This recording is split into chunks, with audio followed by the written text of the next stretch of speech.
व्याख्यामुद्रां करसरसिजैः पुस्तकं शङ्खचक्रे बिभ्रद्भिन्नस्फटिकरुचिरे पुण्डरीके निषण्णः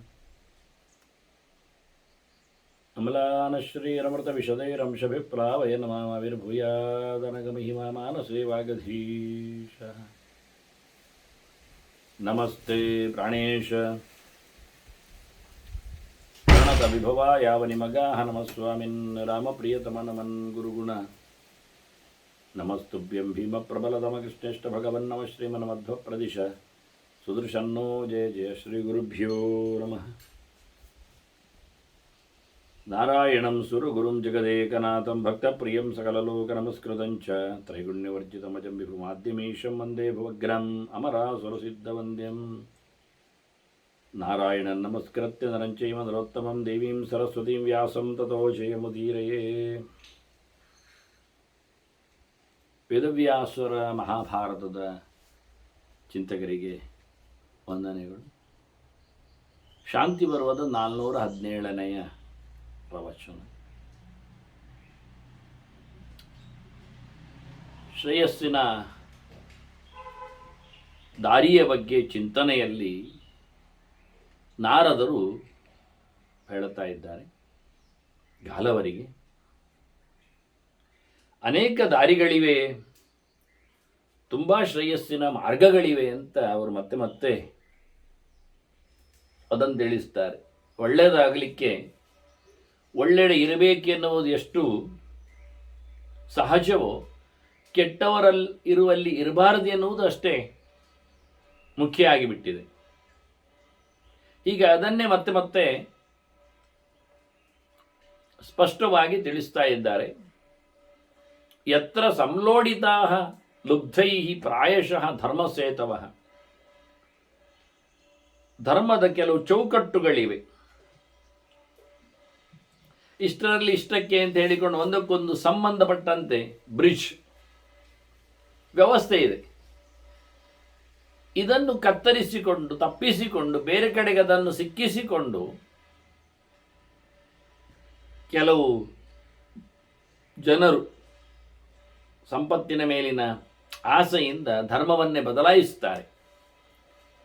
ಬಯಕೆಗಳ ಗೂಡಾಗಿ ಧರ್ಮವನ್ನು ಕೆಡಿಸ್ತಾರೆ.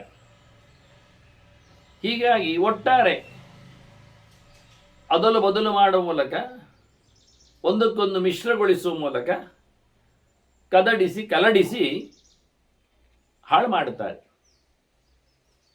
ಅಂತಹ ಜಾಗ, ಅಂಥವರಿರುವ ದೇಶ, ಅವರ ಕೇರಿ ಅದು ಒಳ್ಳೆಯದಲ್ಲ. ಯಾಕೆ ನಮ್ಮ ಧರ್ಮವು ಹಾಳಾಗತ್ತೆ, ಸಂಕೀರ್ಣಗೊಳ್ಳುತ್ತೆ. ಅದನ್ನು ಬಿಡಬೇಕು ಅಂತ ಬಿಡ್ಲಿಕ್ಕೆ ಒಂದು ದೃಷ್ಟಾಂತ ಹೇಳ್ತಾರೆ. ಪ್ರದೀಪ್ತಮಿವ ಚೇಲಾಂತಂ ಅಂತ.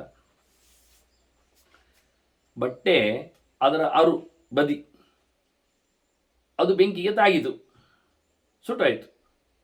ಈಗ ಆ ಬಟ್ಟೆಯನ್ನು ಹಾಕ್ಲಿಕ್ಕೆ ಆಗ್ತದಾ ಅಂತ ಪ್ರಶ್ನೆ. ಹಾಕ್ಲಿಕ್ಕೆ ಆಗ್ತದೆ, ಮೈ ಮುಚ್ಚಿಕೊಳ್ಳಿಕ್ಕೆ ಬರ್ತದೆ. ಶೀತವಾತ ಆತಪತ್ರಾಣ ಅಂದರೆ ಚಳಿಯಿಂದ ರಕ್ಷಣೆ ಮಾಡುತ್ತದೆ, ಬಿಸಿಲಿನಿಂದ ನಮ್ಮನ್ನು ನೋಡಿಕೊಳ್ಳುತ್ತದೆ. ಆನಂತರ ಗಾಳಿಯಿಂದ ನಮ್ಮನ್ನು ಬಚಾವ್ ಮಾಡುತ್ತದೆ. ಇನ್ನು ಮಾನವರ್ಯಾದೆಯನ್ನು ಮುಚ್ಚುತ್ತದೆ. ಇನ್ನೆಂತ ಕೇಳಿದರೆ ಆಗುವುದಿಲ್ಲ ಅಂದರು. ಯಾಕೆ? ಅದು ಸುಟ್ಟ ಬಟ್ಟೆ. ಅದಕ್ಕೆ ಪೂರ ಪ್ರಶ್ನೆ ಅಲ್ಲ, ಅಂಚು ಬದಿ. ಹೀಗಾಗಿ ಬದಿ ಹಾಳಾದರೆ ತಾಗುವುದು ಹಾಗೆ ಅಲ್ವ, ಬೆಂಕಿಗೆ ಎಲ್ಲಿಯೋ ಒಂಚೂರು ತಾಗಿ ಬಿಡುತ್ತದೆ. ಅಂದ ಚೂರು ತಾಗಿಕೊಂಡು ಚೇಲಾಂತಂ, ಅದರ ಕಡೆ ಕೊಡಿ ಅಂತಾರೆ. ಹಾಗೆ ಬಟ್ಟೆಯ ಕಡೆ, ಕೊಡಿ, ಬದಿ, ಅಂಚು, ಬಾರ್ಡರ್ ಇದು ಎಲ್ಲಿಯಾದರೂ ಸುಟ್ಟೋಗಿ ಬಿಟ್ಟರೆ ಆ ಬಟ್ಟೆ ಉಪಯೋಗಕ್ಕೆ ಬರೋದಿಲ್ಲ. ಅದು ಸುಟ್ಟ ಬಟ್ಟೆ ಎಂದೇ ಅರ್ಥ. ಒಳ್ಳೆ ಕರ್ಮಗಳಿಗೆ ಸಾಧನೋಪಯೋಗಿಯಾಗಿ ಆಗುವುದಿಲ್ಲ.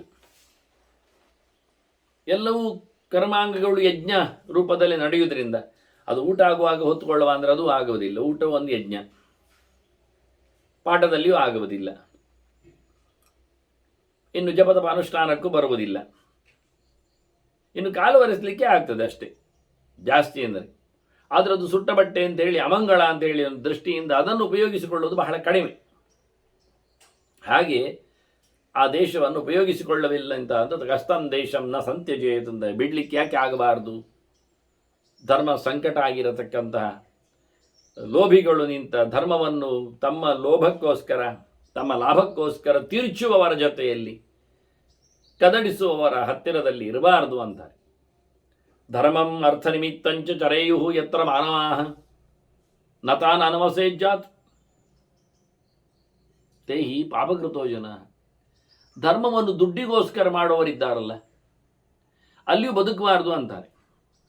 ಯಾವ ಬೀಡಿನಲ್ಲಿ ದುಡ್ಡಿಗಾಗಿಯೇ ಧರ್ಮದ ದಂಧೆ ನಡೆಯುತ್ತೋ, ಬಹಳ ಕ್ಲಿಷ್ಟವಾದ ವಿಷಯ ಇದು. ಸಂಪಾದನೆಗಾಗಿ ಧರ್ಮವನ್ನು ಜಾಹೀರಾತುಗೊಳಿಸುವಂಥದ್ದು. ಇಲ್ಲಿ ನಾವು ಹೋಮ ಮಾಡಿಕೊಡುತ್ತೇವೆ, ನಿಮ್ಮ ಪ್ರಾಯಶ್ಚಿತ್ತಗಳಿಗೆಲ್ಲ ಇಂಥ ಹೋಮಗಳಿಗೆ ಇಂಥ ಪ್ರಾಯಶ್ಚಿತ್ತಗಳು ಅಂತ ಬೋರ್ಡ್ ಹಾಕಿಕೊಂಡು ಅದಕ್ಕಿಷ್ಟು ರೇಟ್ ಅಂತ ಹಾಕಿಕೊಂಡು ಒಂದೊಮ್ಮೆ ಯಜ್ಞ ಧರ್ಮವನ್ನು ನಡೆಸಿಕೊಟ್ರೆ ಜನ ಪ್ರಾಯಶ್ಚಿತ್ತಲ್ಲ ಆಗಿ ಹೋಗುತ್ತೆ ಅಂತ ಬರ್ತಾರೆ. ಇವದರಲ್ಲಿ ದುಡ್ಡು ಮಾಡುವಂಥದ್ದು ಹೇಗೆ ಅಂತ ನೀವು ಕೇಳ್ಬೋದು.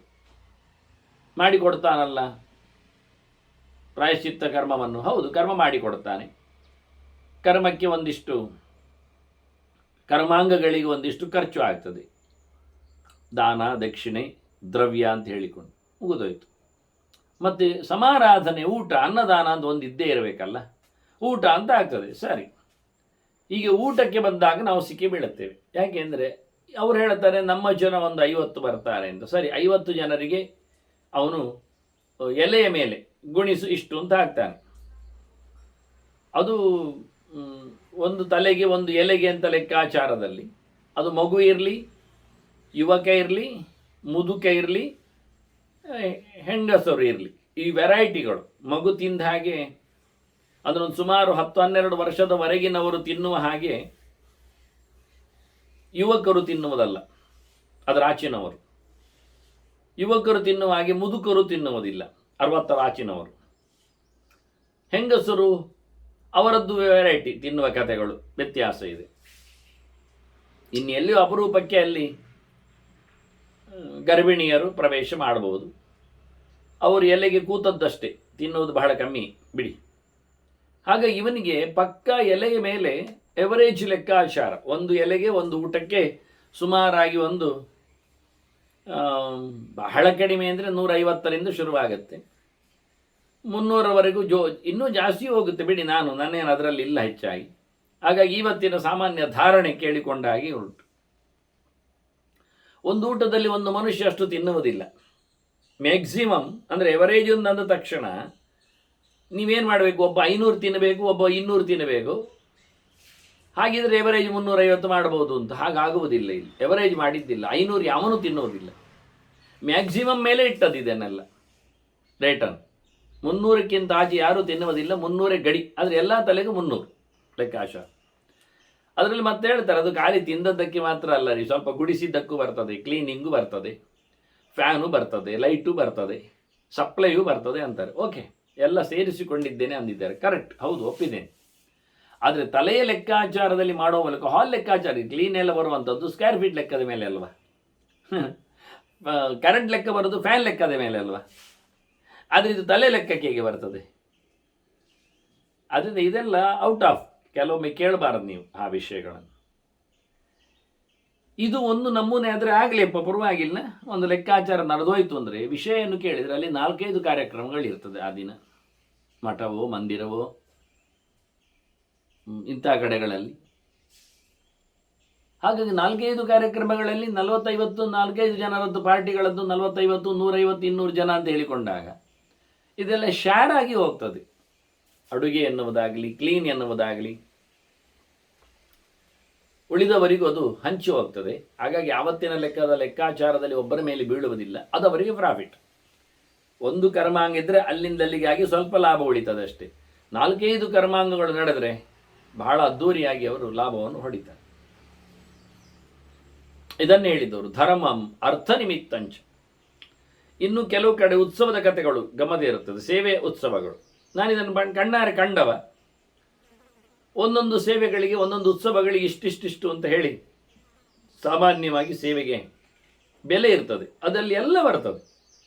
ವಾದ್ಯದವನದ್ದು ಬರ್ತದೆ, ಪಟಾಕಿ ಸಿಡಿಸುವವನದ್ದು ಸಿಗ್ತದೆ, ಇನ್ನು ಅಡುಗೆ, ಊಟ, ದ್ರವ್ಯ ವಿನಿಯೋಗ ಇವೆಲ್ಲ ಬಂದು ದಕ್ಷಿಣೆ, ಕಾಣಿಕೆ, ದಾನ, ವಿತರಣೆ ಎಲ್ಲ ಸೇರಿಕೊಂಡು ಒಂದಿಷ್ಟು ಎಕ್ಸಿಸ್ ಎನ್ನುವಂಥದ್ದು ಒಂದಿಷ್ಟು ಭಗವಂತನಿಗೆ, ದೇವರಿಗೆ, ನಡೆಸಿಕೊಟ್ಟವರಿಗೆ ಎನ್ನುವುದು ಇರ್ತದೆ. ಅದು ಸೇರಿಕೊಡೋದು ಒಪ್ಪಿತದೆ ಪಾರ್ಟಿ.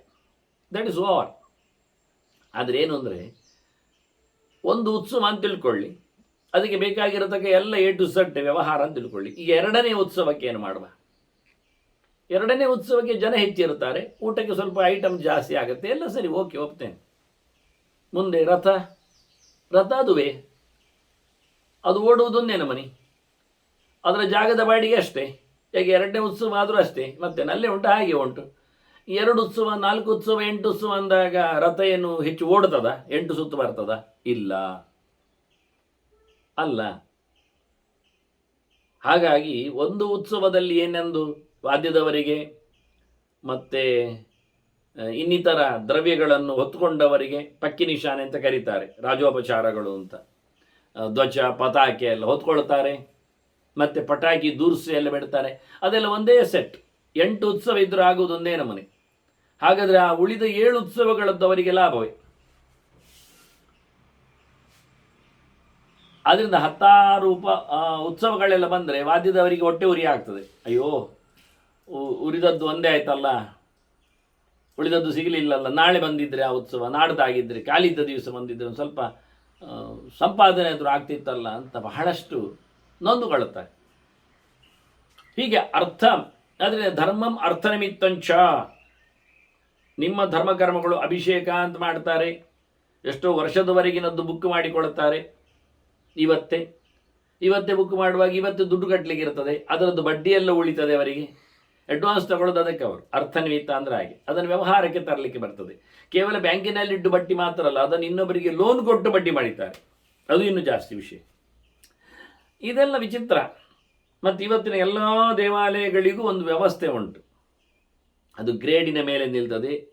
ಅದನ್ನೆಲ್ಲ ದುಡ್ಡಿಗೋಸ್ಕರ ದೇವಸ್ಥಾನವನ್ನು ಸರ್ಕಾರದವರು ನುಂಗಿದ್ದಾರೆ, ಎಲ್ಲರಿಗೂ ಗೊತ್ತಿದೆ. ಆದರೂ ಎಲ್ಲರೂ ಹೋಗಿ ಕಾಣಿಕೆ ಡಬ್ಬಿಗೆ ದುಡ್ಡನ್ನು ಸುರಿತಾರೆ. ಅದು ಇನ್ನೂ ಅವರು ಪಕ್ವಾಗಿಲ್ಲ, ಅದು ದೇವರಿಗೆ ಸಿಕ್ಕುವುದಿಲ್ಲ ಎನ್ನುವುದು ಅರ್ಥವೇ ಆಗಲಿಲ್ಲ ಅವರಿಗೆ. ಅದು ಯಾವತ್ತೂ ತಿದ್ದಿಕೊಳ್ಳುವುದಿಲ್ಲ, ಅವರು ಹೇಳಿದರೂ ಕೇಳುವುದಿಲ್ಲ. ನಮ್ಮ ಬುದ್ಧಿಮಂತ ಜನಾಂಗ ಅಂದರೆ ಹಾಗೆ, ಹೇಳುವುದು ಕೇಳುವುದಿಲ್ಲ ಅಂದರೆ.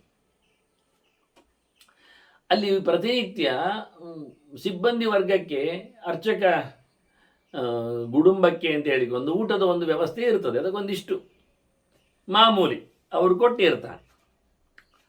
ಆದರೆ ಅದು ಪ್ರತಿನಿತ್ಯವೂ ಅಲ್ಲಿ ವಿನಿಯೋಗ ಆಗ್ತದೆ ಅಂತಿಲ್ಲ. ಯಾಕೆಂದರೆ ಕೆಲವು ದಿವಸ ಸಮಾರಾಧನೆಗಳು ಇರ್ತವೆ, ಬೇರೆ ಬೇರೆ ಜನರದ್ದು ಹರಕೆಯ ಊಟಗಳಿರ್ತವೆ, ಅದೆಲ್ಲ ಖರ್ಚು ವೆಚ್ಚ ಅವರದ್ದೇ ಹಾಕಿರ್ತಾರೆ. ಆದರೆ ಇದು ಸರ್ಕಾರಕ್ಕೆ ನಾವು 30 ದಿನದಲ್ಲಿ 17 ದಿನ ಆದದ್ದು ನಿಮ್ಮದು ಉಳಿದದ್ದಾಗಲಿಲ್ಲ ಹೇಳುವುದೇ ಇಲ್ಲ. ಅವರೊಂದೊಮ್ಮೆ ಬಂದು ನೋಡಿದ್ರು, ಅದು ಬೇರೆ ಅವರದ್ದು, ನಮ್ಮದು ಬೇರೆ, ನಾವು ಇದರಲ್ಲಿ ಮರ್ಜಿ ಮಾಡಿದ್ದೇವೆ, ಇದು ಬೇರೆ ಉಂಟು ಹೇಳಿಕೊಂಡವರು ಪ್ರತಿನಿತ್ಯವೂ ದೇವಸ್ಥಾನದ ಖರ್ಚಿನಲ್ಲಿ ಊಟ ಆಗಿದೆ ಎನ್ನುವುದನ್ನು ಹೇಳಿಬಿಟ್ಟು ಎಲ್ಲವನ್ನೂ ಪಡ್ಕೊಳ್ತಾರೆ. ಅದರಿಂದ ದೇವರ ದುಡ್ಡುಗಳು ಕೆಲವರ ಯಾವುದೋ ಲೆಕ್ಕಾಚಾರಕ್ಕೂ ಹೋಗ್ತದೆ. ಇದೆಲ್ಲ ನಡೆಯುವಂಥದ್ದು. ಆದರೆ ಇದು ಧರ್ಮ ಅರ್ಥನಿಮಿತ್ತವಾಗಿ ಎಲ್ಲಿಯಾದರೂ ಮಾಡ್ತಾರಾದರೆ ಅಲ್ಲಿ ಚೂರು ಇರಬಾರ್ದು ಅಂತ ಹೇಳಿಬಿಟ್ಟವ. ಯಾಕೆಂದ್ರೆ ಅವರು ಪಾಪಿಗಳು ಅಂತ ಅಂತಾನೆ ನಾರದ. ತೈಹಿ ಪಾಪಕೃತ, ಅದು ಪಾಪವೇ ಮತ್ತೆಂಥದ್ದು.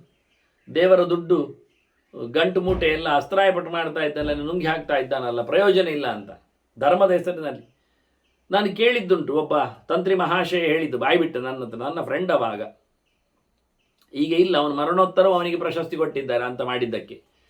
ಅವನು ಬಾಯ್ಬಿಟ್ಟು ಹೇಳಿದ, ನನಗೆ ಈ ಧರ್ಮಾಂಗಗಳು ಮಾಡಲಿಕ್ಕೆ ಬರ್ತದೆ, ಪೂಜೆ ಪುನಸ್ಕಾರ ಮಂಡಲ ಪ್ರತಿಷ್ಠೆ ಇವೆಲ್ಲ ನನಗೆ ಗೊತ್ತು. ಅದನ್ನೆಲ್ಲ ನಾನು, ಅಂದರೆ ತಾಂತ್ರಿಕ ಅಂಶಗಳು, ಇಂಜಿನಿಯರಿಂಗ್ ಸ್ಟೈಲ್ ಇದ್ದಾಗೆ ತಂತ್ರಾಂಶಗಳು, ಅದೆಲ್ಲ ನನಗೆ ಗೊತ್ತು, ಹೇಗೆ ಮಾಡೋದು, ಪ್ರಯೋಗ ಪದ್ಧತಿ ನನಗೆ ಗೊತ್ತು, ನಾನು ಮಾಡ್ತೇನೆ, ದುಡ್ಡು ತಗೊಳ್ಳುತ್ತೇನೆ. ಇದು ನಾನು ಮಾಡಿದ್ದಕ್ಕೆ ಸರ್ವೀಸಿಗೆ ದುಡ್ಡಿದು. ಈ ಟೆಕ್ನಾಲಜಿ ನನಗೆ ಗೊತ್ತಿದೆ, ಅದರದ್ದು ಚಾರ್ಜ್ ನಾನು ಮಾಡ್ತಾ ಇದ್ದೇನೆ. ಮತ್ತು ಇದರಲ್ಲಿ ಯಾವುದೇ ರೀತಿಯಾದ ಧರ್ಮ ಪುಣ್ಯ ಅದು ಯಾವುದನ್ನು ನಾನು ಗೈ ಮಾಡೋದಲ್ಲ ಅಂದ. ಅದರ ವಿಷಯವೇ ಅಲ್ಲ ಅಂದ. ನಾನಿದನ್ನು ದೇವರ ಸೇವೆ ಅಂತ ಹೇಳಿಕೊಂಡಿದ್ದು, ದೇವರ ವಿಷಯ ಅಂತ ಹೇಳಿದ್ದು, ಪುಣ್ಯ ಅಂತ ಹೇಳಿದ್ದು, ಶಾಸ್ತ್ರೀಯ ಕ್ರಮ ಅಂತ ಹೇಳಿ ಪ್ರಶ್ನೆಯೇ ಅಲ್ಲ. ಹೀಗೆ ಮಾಡಲಿಕ್ಕೆ ಉಂಟು, ಎಂಥದಕ್ಕೆ ಕೇಳಬೇಡಿ, ಮಾತ್ರ ಮಾಡಿಕೊಡುತ್ತೇನೆ ಅಂದ. ಹಾಗಾಗಿ ಅವನಿಗೆ ಯಾವುದು ವ್ಯವಸ್ಥಿತವಾಗಿ ಇಲ್ಲ. ಎಷ್ಟೊತ್ತು ಮಿಂದಾನು ಮೀಯದೆಯೂ ಮಾಡ್ಯಾನು. ಅದರದ್ದು ಸೇರಿದೆ ಅದರಲ್ಲಿ. ನೀವು ನೋಡುವಾಗ ಮಿಂದು ಮಾಡಲಿಕ್ಕುಂಟು, ಮಾಡ್ತೇನೆ ಮಿಂದಷ್ಟೆ. ಮೀವಾಗಿ ಹೇಳಲಿಕ್ಕುಂಟು, ಹೇಳ್ತೇನೆ. ನೋಡಿ ಗಮ್ಮತ್ತು ಅಂದರೆ ವಿಚಿತ್ರ. ದೇವರು ಇದ್ರೆ ತಾನೆ ನಾನೇ ದೇವರಲ್ಲವಾ ಅಂತ ಕೇಳಲಿಕ್ಕೆ ಅವನಿಗೆ. ಯಾವುದೇ ಇಲ್ಲದ ಒಂದು ಸಿದ್ಧಾಂತದ ವ್ಯಕ್ತಿ ಅವನು ಹೇಳಿದ್ದೇ ಬಾಯ್ಬಿಟ್ಟು ನನಗಿದ್ದು ಬರ್ತದೆ ನಾನು ಮಾಡುತ್ತೇನೆ ಅಂತ, ಇದು ದುಡ್ಡಿಗಾಗಿ ಮಾಡೋದು ಅಂತ ಹೇಳಿಕೊಂಡೇ ಮಾಡಿದ್ದಾನೆ. ಧರ್ಮಂ ಅರ್ಥನಿಮಿತ್ತಂಚ ಅಂತ ನಾರದರು ಹೇಳುವ ಗೆರೆಗೆ ಉದಾಹರಣೆ ಇಂಥ ಸುಮಾರು ಜನ ಇದ್ದಾರೆ, ಇಲ್ಲ ಅಂತಲ್ಲ.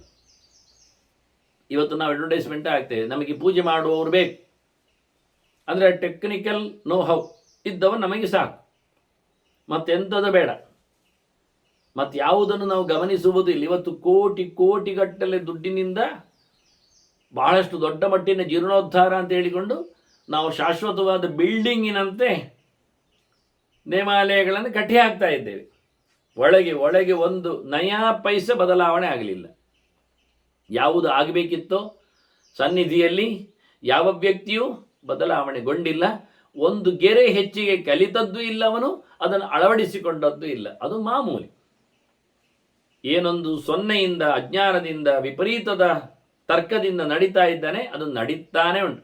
ಅದನ್ನು ಜನಸಾಮಾನ್ಯನು ಕೇಳುವುದಿಲ್ಲ, ಅದು ನಿಮ್ಮ ಡೊನೇಷನ್ ರಶೀದಿಯಲ್ಲಿ ಬರುವುದೂ ಇಲ್ಲ. ಇದನ್ನೇ ಸ್ಪಷ್ಟವಾಗಿ ಇಲ್ಲಿ ನಾರದ ಹೇಳಿದ. ಅತ್ಯಂತ ಪಾಪಿಗಳಿದ್ದಾರೆ, ಅಲ್ಲಿ ಇರಲಿಕ್ಕೆ ಬರುವುದಿಲ್ಲ. ಕರ್ಮಣ ಯತ್ರ ಪಾಪೇನ ವರ್ತಂತೆ ಜೀವಿತ್ಯಪ್ಸವ. ಕೆಟ್ಟ ಕೆಲಸ ಮಾಡಿಕೊಂಡೇ ಬದುಕಿಗೋಸ್ಕರ ಯಾರು ಹಂಬಲಿಸಿಕೊಂಡಿರ್ತಾರೆ ಅಲ್ಲಿಂದ ಓಡಬೇಕು ಅಂತ ನಿಮ್ಮ ನಾರದ. ವ್ಯವಧಾವೇ ತದಸ್ತೂರ್ಣಂ. ಅದು ಹೇಗೆ ಕೇಳಿದ್ರೆ ಒಂದು ದೃಷ್ಟಾಂತ ಹೇಳ್ತಾನೆ. ಆಗ ಒಂದು ದೃಷ್ಟಾಂತ ಕೊಟ್ಟಿದ್ದಲ್ಲ, ಸುಟ್ಟ ಬಟ್ಟೆಯ ಕತೆ ಅಂತ. ಈಗ ಹೇಳ್ತಾನೆ ಹಾವು ಹೊಕ್ಕ ಮನೆ ಅಂತಾನೆ. ಸಸರ್ಪಾತ್ ಶರಣಾದಿವಾ ಅಂತ. ಒಂದೊಮ್ಮೆ ಹಾವು ಮನೆಯೊಳಗೆ ಬಂದಿದ್ರೆ ಆ ಮನುಷ್ಯ ಮನೆಯಲ್ಲಿ ಮಲಗ್ಯಾನ, ಇದ್ದಾನ? ಎಷ್ಟೊತ್ತಿಗೆ ಎಲ್ಲಿಂದ ಬಂದು ಏನು ಮಾಡುತ್ತೆ ಆಕ್ರಮಣ ಅಂತ ಗೊತ್ತಿಲ್ಲ. ಹಾಗಾಗಿ ಮನೆಯೊಳಗೆ ಹಾವು ಬಂದರೆ ಹೇಗೆ ಮನೆಯನ್ನೇ ತೊರೆದು ಓಡ್ತಾರೋ ಜನ, ಅದು ಹೋಗುವವರೆಗೆ ಒಳಗೆ ಹೋಗುವುದಿಲ್ಲ. ಅವರು ಅದು ಎಲ್ಲಿದೆ ಅಂತ ಗೊತ್ತಿಲ್ಲ ಅಂದರೆ ಅವರಿಗೆ ಹೋಗಲಿಕ್ಕೆ ಆಗುವುದಿಲ್ಲ, ಎದುರುಗಾನೆ. ಅದು ರಾತ್ರಿ ಹೊತ್ತಾಗಿ ಬಿಟ್ಟರೆ ಮುಗಿದೋಯ್ತು ಅವನ ಕತೆ. ಯಾಕೆ ಕಣ್ಣಿಗೂ ಕಾಣುವುದಿಲ್ಲ.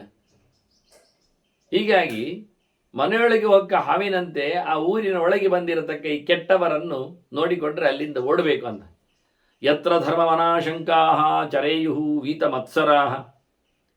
ಎಲ್ಲಿ ಸಂಶಯ ಇಲ್ಲದೆ, ತಪ್ಪು ಕಲ್ಪನೆ ಇಲ್ಲದೆ ಶಾಸ್ತ್ರೀಯವಾಗಿ ಅರಿತು ಚೆನ್ನಾಗಿ ಧರ್ಮವನ್ನು ನಡೆಸಿಕೊಡ್ತಾರೋ, ಅದು ಸ್ಪರ್ಧಾತ್ಮಕವಾಗಿ ಅಲ್ಲ, ಇನ್ನೊಬ್ಬರ ಮೇಲೆ ಹೊಟ್ಟೆಗಿಚ್ಚಿನಿಂದಲ್ಲ, ಸ್ವಯಂ ಯಾವುದೋ ಒಂದು ಲೋಭಕ್ಕೋಗೋ ಲಾಭಕ್ಕೋಗುವೋ, ಇನ್ನೊಬ್ಬರ ಬೆದರಿಕೆಯಲ್ಲಿಯೋ ಇನ್ನಿತರ ಯಾವುದೋ ಉದ್ದೇಶದಿಂದಲೋ ಅಲ್ಲ. ಅಂಥ ಕಡೆ ನಿಜವಾಗಿ ಭವೇತ್ತತ್ರ ವಸೇಚ್ಛೆಯೋ, ಅಂಥದ್ದನ್ನು ಹುಡುಕಬೇಕು, ಇರಬೇಕು. ಅಲ್ಲಿ ನಿಜವಾಗಿ ಅವರಿರುವಂಥದ್ದು ಪಾಪಿಗಳಲ್ಲ, ಪುಣ್ಯಶೀಲೇಶು ಸಾಧುಷು. ಅವರು ಸಜ್ಜನರಿದ್ದಾರೆ, ಪುಣ್ಯಾತ್ಮರಿದ್ದಾರೆ. ಪುಣ್ಯವನ್ನು ಬಯಸುವವರು, ಇಷ್ಟಪಡುವವರು, ಒಳ್ಳೆಯ ಕೆಲಸ ಮಾಡುವ ಸ್ವಭಾವದವರಿದ್ದಾರೆ ಅವರು. ಅಂಥ ಕಡೆ ಇರಲಿಕ್ಕೆ ಬೇಕು. ಮತ್ತೊಂದು ಗಮ್ಮತ್ತ ಹೇಳ್ತಾನೆ. ಏನ ಖಳಗಂ ಸಮಾರೂಢಂ ಕರ್ಮಣ ಅನುಶಯಿ ಭವೇತ್. ಆದಿತಃ ತನ್ನಗರ್ತವ್ಯಮಿಚ್ಛತಾ ಹಿತಮಾತ್ಮನಃ. ಒಬ್ಬ ಕತ್ತಿ ಹಿಡಿದು ಮಲಗುವಂತೆ ಇದ್ದರೆ ನೀವು ಅಂಥ ಕರ್ಮವನ್ನು ಮಾಡಲಿಕ್ಕೆ ಅವನಿಗೆ ಹೋಗಬೇಡಿ ಅಂತ. ಇದು ಶ್ರೇಯಸ್ಕರ ಅಲ್ಲ ಅಂತ. ನಮ್ಮ ಕರ್ಮದಿಂದ ಎಲ್ಲಿಯಾದರೂ ಒಬ್ಬನಿಗೆ ವೈರ ಉಂಟಾಗಿ ಅವನು ಹೊರಡುವಾಗ ಹೋಗುವಾಗ ಮಾತ್ರ ಕತ್ತಿ ಹಿಡಿಯುವುದಲ್ಲ, ಅವನು ಮಲಗುವಾಗಲೂ ಕತ್ತಿ ಹಿಡಿದು ಮಲಗಿದ್ರೆ, ಅಂದರೆ ಸಿಕ್ಕಿದ್ರೆ ಹೊಡಿತೇನೆ ಅಂತ, ಅಥವಾ ಬಂದಾನು ಹೊಡಿತೇನೆ ಅಂತ. ಇಂತಹ ಒಂದು ಪ್ರಸಂಗವನ್ನು ನೀವು ಬದುಕಿನಲ್ಲಿ ಮೊದಲಿಂದಲೇ ಮಾಡಬೇಡಿ ಅಂದುಬಿಟ್ಟ. ನಿಮಗೆ ಒಳ್ಳೆಯದಾಗಬೇಕಾ, ಮತ್ತೊಬ್ಬ ವೈರಿಯನ್ನು ಕತ್ತಿ ಹಿಡಿದು ಮಲಗುವಂತೆ ಮಾಡುವ ಪ್ರಸಂಗಕ್ಕೆ ಬರಬೇಡಿ. ಅಂತಹ ಅವನನ್ನು ಒಂದು ರೀತಿಯಿಂದ ಅವನನ್ನು ಬಡಿದೆಬ್ಬಿಸುವುದು, ಪ್ರೊವೋಕ್ ಮಾಡುವುದು, ಟೆಂಪ್ಟ್ ಮಾಡುವಂಥದ್ದು, ಅಂತಹ ಕರ್ಮಕ್ಕೆ ಹೋಗಬೇಡಿ. ವೈರಿಯನ್ನು ಭಾಳಷ್ಟು ಜೋರಾಗಿ ಹಾರುವಂತೆ ಪರಿಸ್ಥಿತಿಯನ್ನು ತರುವ ಕೆಲಸ ಮಾಡಬೇಡಿ. ಅದು ನಿಮಗೆ ಒಳ್ಳೆಯದಲ್ಲ. ನಿಮ್ಮ ಒಳಿತಿಗೋಸ್ಕರ ಆದಷ್ಟು ಶಾಂತವಾಗಿ ಬದುಕನ್ನು ಹಸನುಗೊಳಿಸುವಂತೆ ಇರಬೇಕು ಅಂತ. ಅಥವಾ ಒಬ್ಬ ವೈರಿಯ ಮೇಲೆ ಆಕ್ರಮಣ ಮಾಡಲಿಕ್ಕೆ ಯಾವತ್ತೂ ಕತ್ತಿ ಹಿಡಿದು ತಿರುಗುವಂಥ ಕೆಲಸ ನೀವು ಮಾಡಿಕೊಳ್ಳಬೇಡಿ. ಬಡು ಮಲಗಿದಲ್ಲಿಯೂ ಕತ್ತಿ ಕೈಯಲ್ಲಿ ಜಳಪಿಸ್ತಾ ಮಲಗುವಂತಹ ಕೆಲಸ ಅದು ಒಳ್ಳೆಯದಲ್ಲ. ಆ ನಮೂನೆ ಅಂತಹ ವೈರಿಗಳ ಅಂತಹ ಹೆದರಿಕೆಯ ವಾತಾವರಣದಲ್ಲಿ ಇರಲಿಕ್ಕೂ ಕೂಡದು, ಹೋಗ್ಲಿಕ್ಕೂ ಬಾರದು ಅಂತ. ಇನ್ನು ಸ್ಟೇಟಸ್ಸು ಯತ್ರ ರಾಜಾಚ ರಾಜ್ಞಶ್ಚ ಪುರುಷಾ ಪ್ರತ್ಯನಂತರಾಹ ಕುಟುಂಬಿನಾಂ ಅಗ್ರಭುಜ ತ್ಯಜೇತದ್ ರಾಷ್ಟ್ರಂ ಆತ್ಮವಾನ್. ಅಭಿಮಾನವುಳ್ಳವ, ದೇವರ ಎಚ್ಚರವುಳ್ಳವ, ತನ್ನ ಮೇಲೆ ತನಗೆ ಇಷ್ಟ ಇದೆ ಅಂತಾದರೆ ಅಂಥ ಊರಿನಲ್ಲಿ ಇರಬಾರ್ದು. ಎಂತಹ ರಾಜ ಅವನ ಜನ ಇವರಿಗೆಲ್ಲ ಯಾರಿಗೂ ಒಂದು ರೀತಿಯಾದಂತಹ ಎತ್ತರತನದ ವ್ಯವಸ್ಥೆಯ ದೃಷ್ಟಿಯೇ ಇಲ್ಲ ಅಂತಾದರೆ, ಒಬ್ಬರಿಗೊಬ್ಬರು ಯಾವುದೇ ರೀತಿಯಾದಂತಹ ಏರುಪೇರುಗಳು ಅಂತರಗಳು ಒಂದೊಮ್ಮೆ ಇಲ್ಲದೆ ಹೋದಲ್ಲಿ ಮುಕ್ತವಾದ ವ್ಯವಹಾರಗಳು ಇರುವ ಹಾಗೆ, ಯಾರು ರಾಜ ಯಾರು ಭಟ ಎನ್ನುವುದು ಗೊತ್ತಾಗದ ರೀತಿಯಲ್ಲಿ ಎಲ್ಲರಿಗೂ ಏನು ಕೊಡದೆ ಎಲ್ಲರೂ ಮುಕ್ಕುವ ಬಗೆಯಲ್ಲಿದ್ದರೆ ಅಂಥವರು ದೇವರು ದೇವತೆಗಳಿಗೂ ಅಧಿಕೃತವಾಗಿ ವ್ಯವಸ್ಥಿತವಾಗಿ ಹಂಚುವುದಿಲ್ಲ ಅಂತ ಅರ್ಥ.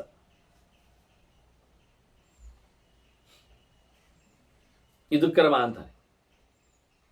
ಅವರ ಊರಿನವರೇ ಅಂದರೆ ಅವನ ಪಾಳೆಯದವರೇ ಮೊದಲು ತಿನ್ನುವುದಾಗಿದ್ದರೆ, ಹಂಚುವ, ಕೊಡುವ, ವಿತರಿಸುವ ದಾನದ ಕಲ್ಪನೆ ಇಲ್ಲ ಅಂತಾದರೆ ಆ ರಾಷ್ಟ್ರ ಅದು ನಿಯಮ ತಪ್ಪಿದೆ ಅಂತ ಅರ್ಥ. ಅಲ್ಲಿ ಸೇವಕರಿಗೂ ರಾಜನಿಗೂ ಒಂದೊಮ್ಮೆ ಅಂತರವೇ ಇಲ್ಲದೆ ಹೋದಲ್ಲಿ ಅಲ್ಲಿ ನಿಯಮಗಳೇ ಇಲ್ಲ ಅಂತ ಅರ್ಥ. ನಾಳೆ ಅವರೇ ರಾಜನ ಮೇಲೆ ಸವಾರಿ ಮಾಡ್ತಾರೆ, ಅರಾಜಕತೆ ಉಂಟಾಗ್ತದೆ. ಬಹಳಷ್ಟು ದೊಡ್ಡ ಮಟ್ಟಿನ ರಾಜಧರ್ಮದಲ್ಲಿ ನಾವು ಕೇಳಿದ್ದೇವಲ್ಲ. ಹಾಗಾಗಿ ಇದನ್ನು ಬಹಳಷ್ಟು ಚಿಂತನೆಯನ್ನು ಉಲ್ಲೇಖ ಮಾಡಿಬಿಟ್ಟ. ಮತ್ತು ಯಾರು ಮೊದಲು ತಿನ್ನಬೇಕು, ಯಾರಿಗೆ ಮೊದಲು ಊಟ ಹಾಕಬೇಕು, ಯಾರನ್ನು ಮೊದಲು ನೋಡಿಕೊಳ್ಳಬೇಕು, ಶ್ರೋತ್ರಿಯ ಅಸ್ತು ಅಗ್ರಭೋಕ್ತಾರ ಧರ್ಮನಿಷ್ಠಾ ಸನಾತನ. ಧರ್ಮದ ನೆಲೆಯಲ್ಲಿ ಅಂದರೆ ಆಚರಣೆಯನ್ನು ಬಹಳ ಚೆನ್ನಾಗಿ, ಬಹಳ ಹಿಂದಿನ ಕಟ್ಟಳೆಗಳನ್ನು ತಪ್ಪಿಸಿಕೊಳ್ಳದೆ ವೇದೋಕ್ತವಾದ ನೆಲೆಯಲ್ಲಿ ಶಾಸ್ತ್ರೋಕ್ತವಾದ ರೀತಿಯಲ್ಲಿ ಯಾರು ತಿಳ್ಕೊಂಡು ಬದುಕ್ತಾ ಇದ್ದಾರೆ ಅಂಥವರಿಗೆ ಮೊದಲು ಎಲ್ಲವನ್ನು ಸಂದಾಯಗೊಳಿಸಬೇಕು, ಅವರಿಗೆಲ್ಲವೂ ಸಿಗುವಂತೆ ಮಾಡಬೇಕು. ಪ್ರಿಯಾರಿಟಿ ಎಲ್ಲ ವ್ಯವಸ್ಥೆಗಳೆಲ್ಲ ಅಂಥವರಿಗೆ ಸಿಗಬೇಕು. ಯಾಕೆ ಅವರು ಜ್ಞಾನವನ್ನು ರಕ್ಷಣೆ ಮಾಡ್ತಾ ಇದ್ದಾರೆ, ಅದನ್ನು ಮುಂದಕ್ಕೆ ಟ್ರಾನ್ಸ್ಫರ್ ಮಾಡ್ತಾ ಇದ್ದಾರೆ, ಕಳಿಸಿಕೊಡ್ತಾ ಇದ್ದಾರೆ.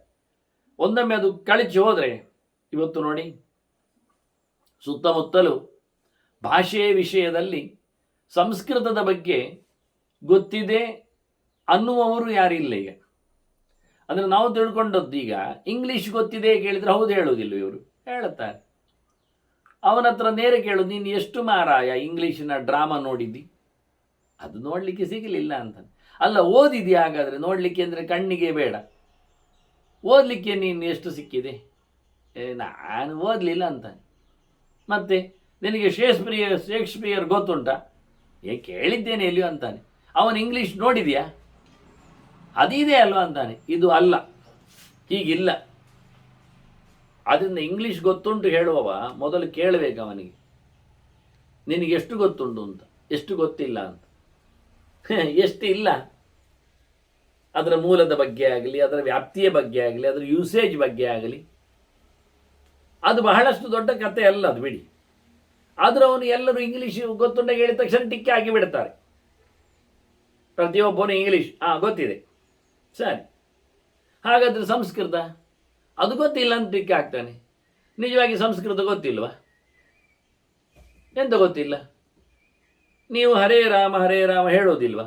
ಅದು ಹೇಳ್ತೇವೆ, ಕೇಳ್ತೇವೆ ನಾವು. ಅವರವರ ಇಸ್ಕಾನ್ ಅವರನ್ನು ಹೇಳುವುದೆಲ್ಲ ಕೇಳ್ತೇವೆ. ಸರಿ, ಕೇಳಿದ್ದೀರಲ್ಲ. ಹಾಗಾದ್ರೆ ಸಂಸ್ಕೃತ ನಿಮಗೂ ಹೇಳಲಿಕ್ಕೆ ಬಂತಲ್ಲ, ಹರೇ ರಾಮ ಅದು ಸಂಸ್ಕೃತ ಅಲ್ವಾ ಅದು? ಮತ್ತೆ ಗೊತ್ತಾಯ್ತಲ್ಲ. ಪೂರ ಯಾರಿಗೆ ಇಂಗ್ಲೀಷ್ ಪೂರ ಗೊತ್ತಿತ್ತಾ? ಇಲ್ಲಲ್ಲ, ಹಾಗೆ ಅಲ್ವಾ? ರಾಮಾಯಣ ಮಹಾಭಾರತ ನೀವು ನೋಡಲಿಲ್ಲ, ಓದಲಿಲ್ಲ ಆದರೆ ಅದು ಶೇಕ್ಸ್ಪಿಯರ್ನ ಡ್ರಾಮಾ ಓದಲಿಲ್ಲ ಇದ್ದಾಗೆ. ಆದರೆ ಇಂಗ್ಲೀಷ್ ಟಿಕ್ ಹಾಕಿದ್ದೀರಿ ಬರ್ತದೆ ಅಂತ, ಸಂಸ್ಕೃತಕ್ಕೂ ಟಿಕ್ ಹಾಕಿ. ಪೂಜ್ಯಾಯ ರಾಘವೇಂದ್ರಾಯ ಸತ್ಯಧರ್ಮರತಾಯ ಬರುವುದಿಲ್ಲ, ಬರ್ತದೆ. ಹೇಳಿದ್ದೇವೆ. ಮತ್ತೆ ಪ್ರಸಿದ್ಧ ತುಳಸಿದೇವಿ ಹೇಳಿದ್ದೇವೆ ಮೊನ್ನೆ, ಮತ್ತೇನು ಆಯ್ತಲ್ಲ? ಹಾಗಾದರೆ ಯಾವುದು ಬರುವುದಿಲ್ಲ? ಸರ್ವಮಂಗಲ ಮಾಂಗಲ್ಯ ಬರ್ತದಲ್ಲ. ಹಾಗಾದರೆ ನಾವೆಲ್ಲ ದೇವಾಲಯಗಳಿಗೆ ಹೋಗ್ತೇವೆ, ಮಠ ಮಂದಿರಗಳನ್ನೆಲ್ಲ ನೋಡುತ್ತೇವೆ, ಅಲ್ಲಿನ ಮಾತುಗಳು ಕೇಳುತ್ತೇವೆ, ಪೂಜೆ ಪುನಸ್ಕಾರಗಳನ್ನು ಸೇವೆ ಕೊಟ್ಟು ನಡೆಸ್ತೇವೆ. ಅಲ್ಲೆಲ್ಲ ನಡೆಯುವಂಥದ್ದು ಸಂಸ್ಕೃತದಲ್ಲಿ ವ್ಯವಹಾರಗಳು. ದೇವರಲ್ಲಿ ಅಭಿಷೇಕಕ್ಕಾಗಲಿ ಪೂಜೆಗಾಗಲಿ ಮತ್ತೆ ನಮಗೆ ಅವರು ತಿಳಿ ಹೇಳುವಂಥದ್ದು ಪ್ರಸಾದ ಕೊಡುವಾಗ ತಿಳಿಸಿಕೊಡುತ್ತಾರೆ, ಹೇಗಿರ್ತದೆ ಏನಾಗ್ತದೆ ಅಂತ. ಕಾಲೇ ವರ್ಷದ ಪರ್ಜನ್ಯ ಕೇಳಲಿಲ್ಲ ನೀವು, ಮಳೆ ಬರಲಿ ಸಮಯಕ್ಕೆ ಸರಿಯಾಗಿ ಅಂತ. ಸಂಸ್ಕೃತ ಅಲ್ವ ಅದು. ಹಾಗಾದರೆ ಇನ್ನು ಮುಂದಕ್ಕೆ ಸಂಸ್ಕೃತ ಗೊತ್ತಿಲ್ಲ ಹೇಳಬೇಡಿ, ಗೊತ್ತುಂಟು ಪೂರ. ಯಾರಿಗೆ ಎಂಥದ್ದು ಗೊತ್ತಿಲ್ಲ. ಕನ್ನಡ ಗೊತ್ತುಂಟು ಯಾರಿಗೆ? ಅದು ಪೂರ ಎಂತ ಕನ್ನಡ ಗೊತ್ತುಂಟು. ಕನ್ನಡದ ವ್ಯಾಕರಣ ಯಾವುದು ಕೃತಿ ಕೇಳಿದ್ರೇ ಗೊತ್ತಿಲ್ಲ ಅಂತ ನಮ್ಮ ಮತ್ತೆಂತ ಹೇಳೋದು. ಭಾಷೆಯನ್ನು ದುಡಿಸಿಕೊಳ್ಳುವ ಬಗೆ ಹೇಗೆ ಎಂದು ಗೊತ್ತಿಲ್ಲದವನಿಗೆ ಯಾವುದು ಯಾರಿಗೆ ಗೊತ್ತಿಲ್ಲ. ಲ್ಯಾಂಗ್ವೇಜ್ ಅದು ಕಲಿಯುವ ಕಥೆಯೇ ಬೇರೆ, ಅದರ ಗ್ರಾಮರ್ಗಳು. ಆದರೆ ಒಟ್ಟಾರೆ ಚೂರು ಚೂರು ಗೊತ್ತುಂಟಲ್ಲ, ಸಾಕು, ಅಷ್ಟು ಸಾಕು. ಏನು ತಪ್ಪಿಲ್ಲ. ಗೊತ್ತಿಲ್ಲ ಹೇಳಲಿಕ್ಕೆ ಆಗೋದಿಲ್ಲ, ಹೇಳ್ಬೋದು, ಆಗ್ತದೆ ಗೊತ್ತುಂಟು ಅಂತ. ಹೀಗೆ ಸಂಸ್ಕೃತ ನಮಗೆ ಕಳಚಿ ಹೋಗಿದೆ ವಾಸ್ತವವಾಗಿ. ಇದರಿಂದ ನಮ್ಮ ಭಯಂಕರ ದೊಡ್ಡ ಸ್ವತ್ತನ್ನು ನಾವು ಕಳ್ಕೊಳ್ತಾ ಇದ್ದೇವೆ. ಗ್ರೇಟ್. ಅದನ್ನೀಗ ಉಳಿಸಿಕೊಂಡವರು ಸಂಸ್ಕೃತರು. ಯಾರಾದರೂ 4 ಅಕ್ಷರ ಓದಿಕೊಳ್ತಾ ಇದ್ದಾರೆ ಅಂದರೆ ಇಂಡಿಯನ್ ಹೆರಿಟೇಜ್, ನಮ್ಮ ದೊಡ್ಡ ಗೊಪ್ಪರಿಗೆ, ಭಾರತ ದರ್ಶನ, ಅದನ್ನು ಉಳಿಸಿದವರು ಅವರು. ನಾವು ಅವರಿಗೆ ನಿಜವಾಗಿಯೂ ಯಾವತ್ತೂ ಆಭಾರಿಗಳಾಗಬೇಕಾಗ್ತದೆ. ವೇದಗಳು, ಭಾರತಗಳು, ಪುರಾಣಗಳು, ಉಪನಿಷತ್ತುಗಳು ಇವತ್ತು ಬದುಕಿವೆ ಅಂದರೆ ಅವರಿಂದಾಗಿ. ಏನ್ಷಿಯಂಟ್, ಸನಾತನ ಅದು ಕೇಳಿತ್ತು. ಇನ್ನು ಸ್ವಲ್ಪ ಸಮಯದಲ್ಲಿ ಅದನ್ನು ಓದುವುದಿಲ್ಲ, ನೋಡುವುದಿಲ್ಲ, ಮೂಸುವುದಿಲ್ಲ ಹೇಳಿಬಿಟ್ರೆ ಅದು ಸತ್ತೇ ಹೋಗ್ತದೆ, ಇಲ್ಲ ಆಗ್ತದೆ, ಕಣ್ಮರೆ ಆಗ್ತದೆ. ಅಂಥದ್ದೊಂದು ಉಂಟುಂದಲೇ ಗೊತ್ತಿಲ್ಲ ಆಗ್ತದೆ. ಏನ್ರಿ ಒಂದು ಸಮಯ ಆಯುರ್ವೇದದ ವೈದ್ಯ ಪದ್ಧತಿಯ ಒಂದು ಡೆಮಾನ್ಸ್ಟ್ರೇಷನ್ಸ್ಗಳು, ಅಂದರೆ ಚಿಕಿತ್ಸಾ ಪದ್ಧತಿಗಳು, ಪ್ರಯೋಗ, ಅದು ಕಲಿಬೇಕು ಹಾಗೆ ಅಲ್ವ. ವೈದ್ಯ ಕಲಿಯುವುದು ಹಾಗೆ ಅಲ್ವ, ಮೆಡಿಕಲ್ ಸೈನ್ಸ್ ಹಾಗೆ ಅಲ್ವಾ. ಮಾಡದೆ ಏನು ಬಾಯಲ್ಲಿ ಹೇಳಿ ಕೇಳಿ ಕಲೀಲಿಕ್ಕೆ ಬರುವುದಿಲ್ಲ. ಅಲ್ಲೆಲ್ಲ ಆಗ ಆಕ್ರಮಣ ಆಗಿ,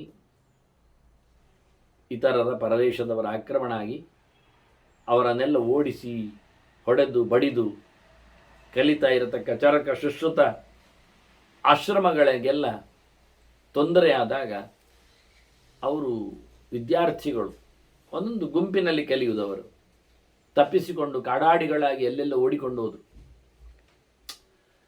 ಅಲ್ಲಿ ಕೂತುಕೊಂಡು ಅವರು ವಿಮರ್ಶೆ ಮಾಡ್ತಾ ತಾವು ಏನು ಕಲಿತುಕೊಂಡು ಬಂದಿದ್ದೇವೆ ಅದನ್ನು ಉಳಿಸುವುದು ಹೇಗೆ, ಟ್ರಾನ್ಸ್ಫರ್ ಮಾಡುವುದು ಹೇಗೆ, ಉಳಿದವರು ತಿಳಿಸಿಕೊಡುವುದು ಹೇಗೆ ಅಂತ ಅಜ್ಞಾತವಾಗಿ ಕಲಿತಾ ಕೂತಾಗ ಅವರೊಮ್ಮೆ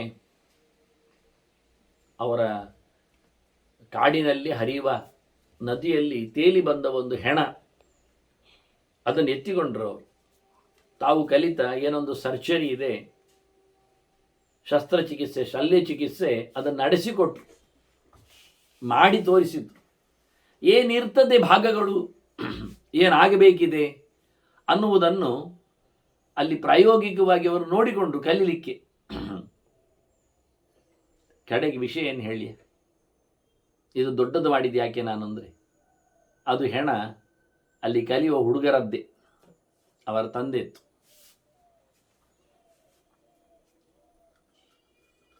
ಇತ್ತವರು ತಪ್ಪಿಸಿಕೊಂಡು ಗುರುಕುಲದಿಂದ ಓಡಿ ಬಂದವರು ಮುಂದೇನಾಯಿತು ಅಲ್ಲಿ ಊರಿನಲ್ಲಿಂದು ಗೊತ್ತಿಲ್ಲ ಅವರಿಗೆ. ಅಲ್ಲಿ ಕೊಳ್ಳೆ ಹೊಡೆದ್ರು, ಹೊಡೆದಾಡಿಕೊಂಡ್ರು, ಹೊಳೆಗೆ ದೂಡಿದ್ರು. ಹಾಗೊಂದು ತೇಲಿ ಬಂದ ಹೆಣ ಆದವರಿಗೆ ಅಲ್ಲಿ ಅವರ ಕಲಿಕೆಗೆ ಅದು ಉಪಯೋಗವಾಗಿ ಬಂತು. ಹಾಗೆ ತಮ್ಮ ತಂದೆಯ ಹೆಣದ ಜೊತೆಯಲ್ಲಿ ಕಲಿತ ವಿದ್ಯೆಗಳನ್ನು ಇವತ್ತು ಉಳಿಸಿಕೊಂಡಿದ್ದಾರೆ ವೈದ್ಯದಲ್ಲಿ. ಇಂಥದ್ದು ಎಷ್ಟೋ ಇದೆ ವಿದ್ಯೆಗಳನ್ನು ಉಳಿಸಿಕೊಂಡ ಹಿಂದಿನವರ ಕಷ್ಟಪಾಡುಗಳು, ಒದ್ದಾಟಗಳು. ಊಟಕ್ಕಿಲ್ಲದೆ ಗುಹೆಯಲ್ಲಿ ಅವಿತುಕೊಂಡು ಕೂತು ಧರ್ಮವನ್ನು ಉಳಿಸಿಕೊಂಡವರಿದ್ದಾರೆ, ಮುಂದಿನ ಪೀಳಿಗೆಗೆ ಹೇಳಿಕೊಟ್ಟವರಿದ್ದಾರೆ. ಇಂತಹ ಅದ್ಭುತವಾದಂತಹ ಪರಂಪರೆಯ ಸಿದ್ಧಿಯನ್ನು ಯಾರು ಮಾಡಿಕೊಂಡಿದ್ದಾರೆ ಅವರಿಗೆ ಮೊದಲು ಊಟ ಹಾಕುವಂತ ನೋಡಿ, ಎಂಥ ದೊಡ್ಡ ಸಂಗತಿ ನೋಡಿ. ಅವನನ್ನು ಉಳಿಸು ಮಾರಾಯ, ಅವನನ್ನು ಬೆಳೆಸು, ಅವನು ಮುಂದಿನಕ್ಕೆ ಕೊಡಲಿಕ್ಕೆ ಅವನು ಬೇಕವನೊಂದು ಹೇಳಿಕೊಳ್ತಾರೆ. ಯಾಜನ ಧ್ಯಾಪನೆ ಯುಕ್ತ ಎತ್ತದದ್ರಾಷ್ಟ್ರಮಾವಸ್ಸಿ. ಎಲ್ಲಿ ಓದಿದೆ, ಎಲ್ಲಿ ಓದಿಸುವುದಿದೆ ಆ ಊರು ಬೇಕೇ ನಮಗೆ ಅಂದರು. ಕಲಿಸಲಿಕ್ಕೆ ಎಲ್ಲಿ ಇಷ್ಟ ಆಗ್ತದೆ ಅಂಥ ಕಡೆಯಲ್ಲಿ ಬದುಕಲಿಕ್ಕೆ ಬಹಳ ಹಂಬಲಿಸು ಅಂತಾನೆ. ಅದರಿಂದಲೇ ಶ್ರುತಿಕಾರ ಎಂತಾದರೂ ಓದು ಬಿಡಬೇಡ, ಹೇಳುವುದು ನಿಲ್ಲಿಸಬೇಡ ಅಂದರು ಅವರು. ಅತಿಥಯಶ್ಚ ಸ್ವಾಧ್ಯಾಯ ಪ್ರವಚನೇಚ ಅಂದ. ಇವತ್ತು ಗೆಸ್ಟ್ ಬಂದಿದ್ದಾರೆ ಮಾರೇರಿ, ಗೊತ್ತಿಲ್ಲ ಯಾಕೆ ಹೇಗೆ ಬಂದರು ಅಂತ. ಒಂದಿಷ್ಟು ಜನ ಬಂದಾಯ್ತು, ಬರಲಿ ಅಂದರು. ಅದರಿಂದ ಪುರುಸೋತಾಗುವುದಿಲ್ಲ ಓದಲಿಕ್ಕೆ, ಹಾಗೆ ಮಾಡಬೇಡ.